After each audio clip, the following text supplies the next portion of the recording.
Hello, everyone. Welcome to Celsius 233, your go-to place for fiction book summaries. Today we will immerse ourselves in Sylvie and Bruno by Lewis Carroll. Sylvie and Bruno, written by Lewis Carroll and published in 1889, is a complex narrative blending elements of fantasy, satire, and philosophical musings. The story unfolds in two parallel realms. One is a whimsical fairy world inhabited by Sylvie and Bruno, and the other is a more realistic Victorian society. Carroll, best known for Alice's adventures in Wonderland, uses this book to delve into themes of innocence, social critique, and the philosophical questions of life.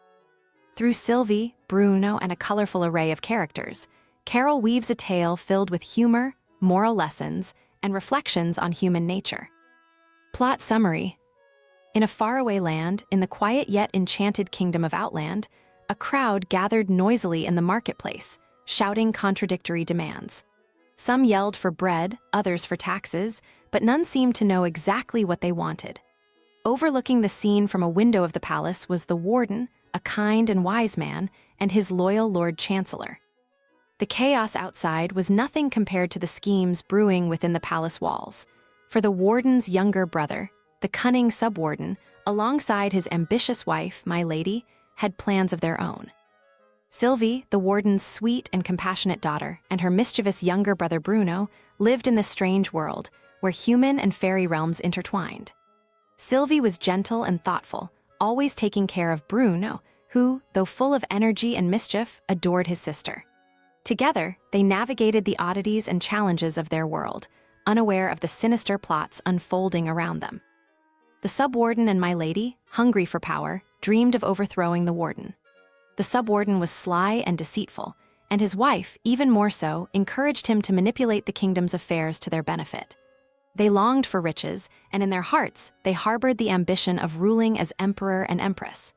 But their plans required secrecy, and the warden, unaware of their treachery, trusted his brother with the kingdom's affairs in his absence.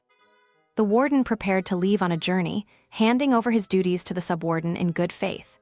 Yet, as soon as the warden was out of sight, the subwarden's true nature emerged. Together with the Lord Chancellor, who had now revealed himself as an accomplice, the subwarden altered the agreements and laws to secure his authority over the land.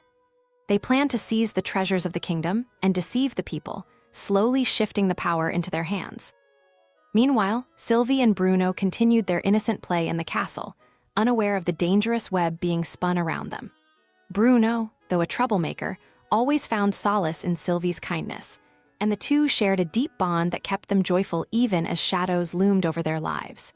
As they wandered through the palace gardens and played in their secret spots, Bruno, with his bright eyes and ever-curious nature, looked up to Sylvie for guidance and wisdom. Their world, however, was not without its oddities. One day, Bruno encountered the peculiar professor, a jolly man prone to strange inventions and unusual insights. The professor, a friend of the warden, was a figure of great knowledge, though often distracted by his unusual inventions and ideas. On one such occasion, he introduced Bruno to a bizarre plunge bath device, a curious contraption meant to conserve water while giving one a full bath. Bruno, bewildered and amused, quickly realized that the professor's creations, while ingenious, rarely worked as intended. Yet beyond these innocent distractions, darker events were in motion. The subwarden, with my lady's encouragement, began conspiring to spread rumors of the warden's death. Their plan was to convince the people that the warden had perished during his travels, paving the way for the subwarden to officially claim the throne. My lady, ever eager to indulge in luxury and power, dreamed of wearing the kingdom's jewels and driving the coach and four through the streets of Outland. They would claim the wealth and rule as emperor and empress, crushing any opposition that stood in their way. As these schemes unfolded, an old beggar appeared at the palace gates, pleading for food and shelter. He was a man of dignity and wisdom, though worn by age and hardship.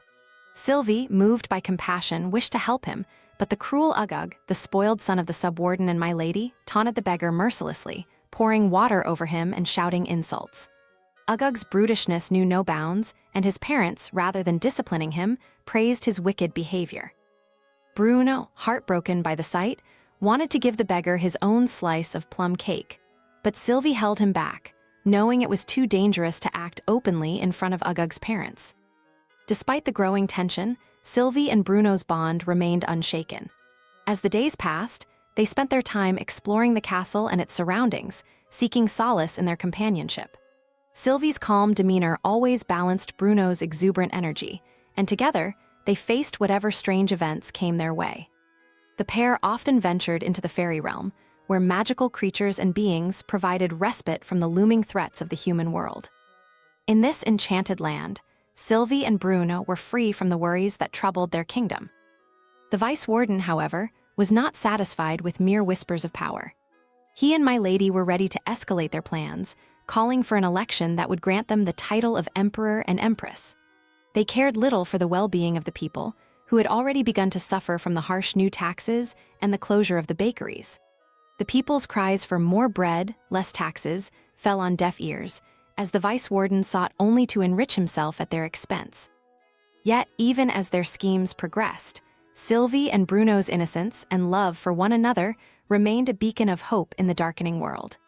They could not understand the complexities of the adult world around them, but their pure hearts and unwavering bond shielded them from the worst of the evil encroaching upon their lives. The day would soon come when Sylvie's compassion and Bruno's bravery would be tested in ways they could not yet imagine.